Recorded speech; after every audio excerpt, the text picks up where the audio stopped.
Evening all. So I wanted to do a video based on some pondering I was doing recently. Essentially, I was thinking that there's probably a common theme between most people who wear GShock watches, particularly GShocks of a certain type, such as the GMWB 5000 Square I've got here.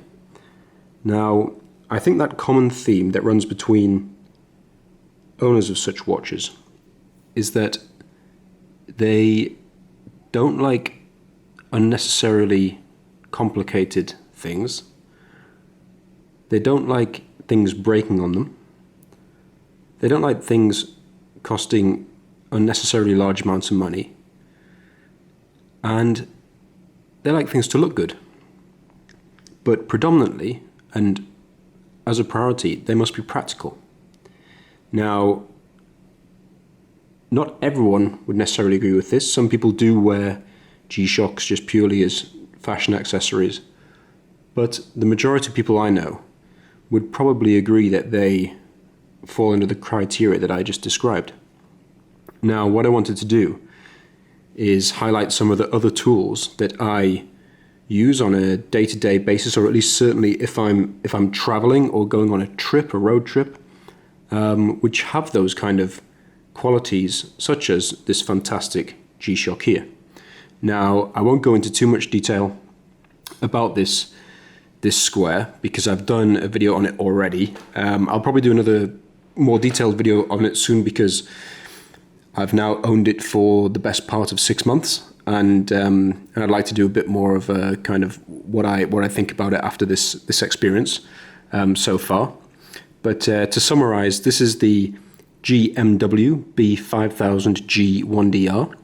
It's the new 2019 introduced G-Shock Square with the metal case. It's got bigger buttons that make it a lot more accessible to change any of the settings on it. It has multi-band 6, which anyone who knows about G-Shocks will know that is a hugely useful tool for people who live in areas that can receive the specific radio waves that make the time automatically update.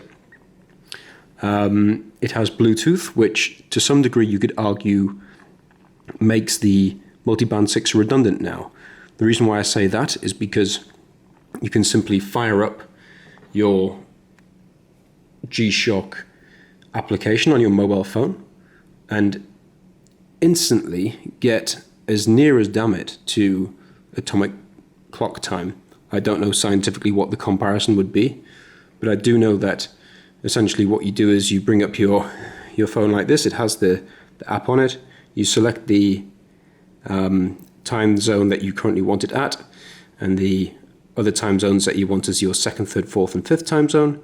And you press sync whilst the phone and the watch are synced on Bluetooth, and instantaneously you have an update. So arguably, this overtakes multi-band 6. There are some nuances between the two of them, but both hugely useful and again hugely practical. But I tend to rely on this now myself much more. It is a fantastic tool when you're traveling. You might be a bit jet lagged. You might be on your on the plane and don't know exactly what the time is. Haven't got your wits about you. Don't know exactly what time it is as you land in the new country that you're arriving. You simply go on your phone, and obviously the phone can be in flight mode at the time. You can just select the country they're about to land in, sync automatically, and you know that time is correct on your watch. Hugely practical, this watch. You'll notice that I've gone for the rubber band rather than the metal band, simply because I personally find rubber bands a lot more comfortable. I very much dislike having hairs caught in metal bands. And also I don't like the fact that if you have been working out in the gym and your wrists are getting a bit bulkier or otherwise, that on a metal band you might find that you have to change the settings on it manually and change some links. And obviously that is not half as efficient as just simply changing the actual hole on the strap of the rubber band. So yes, I said I didn't want to go into too much detail about this G-Shock, but obviously you can tell I'm very passionate about it. It's my daily drive, for want of a better term. I wear this in the office in a full formal environment where I'm suited and I'm booted. I also wear it when I'm out in my car at the weekend, going on some trails or camping. I also wear it when I'm at the mall. I wear it when I'm out with my daughter playing.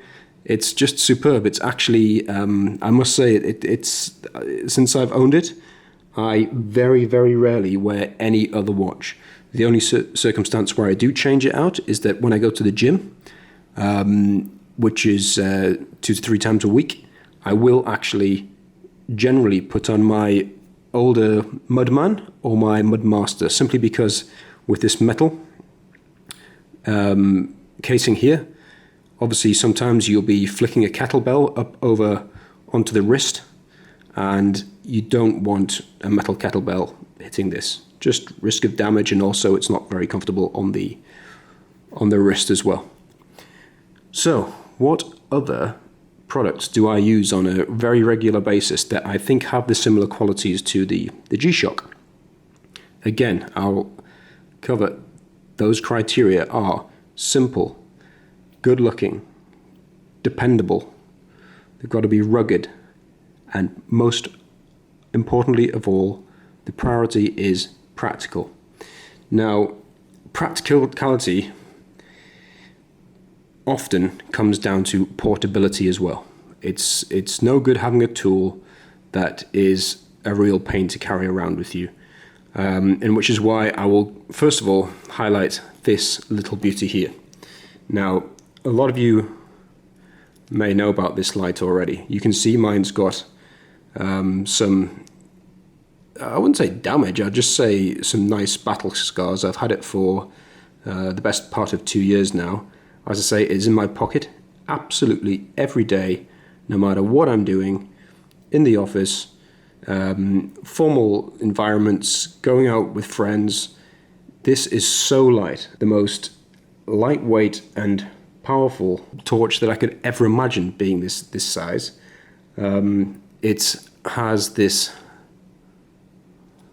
low level beam, and then it has this much brighter beam, and I defy anyone to say that this isn't useful. Yes, okay, if you're hiking on a mountain trail at night, you might need something a bit more robust and with a bigger battery size and a better luminescence. But for its size, this is incredible. Most of the time, the reason why I'll need a torch with me is, say, if I'm in a hotel and I happen to not immediately know where light switches are in the hotel in the middle of the night, I'll have this by my bedside. I reach for it, I turn it on, I know exactly where everything is. I don't have to be scrabbling around for a light switch.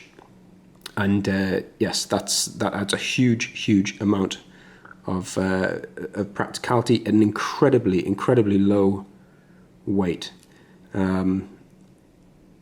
I have it on this very useful little, this is I believe it's a Night Eyes just S-clip here, which so far has done very well. I have a number of these on various parts of my kit. And then this is a special little gadget which actually, for example, I have on my keyring here. So it's just a quick release. So if for whatever reason maybe I'm dropping the car in at the valet and I want to take off my keys and my torch, it simply clicks out instantaneously. Super simple, super rugged. Had it for I think 4 years now and has never let me down. So I really recommend this little piece of kit as well. I didn't even think I'd be talking about this, but now I mention it. Very much in line with the philosophy that I'm talking about, which is simple, lightweight, and highly practical for people like us who like our G-Shocks and like being prepared. The other major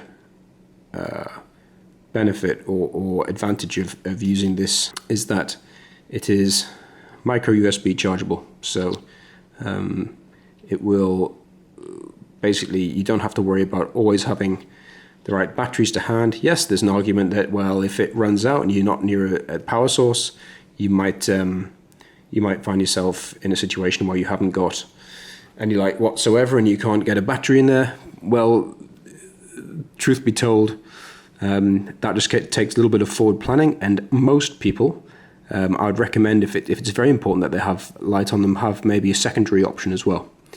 And talking about a secondary option, I'm now going to talk about the next product.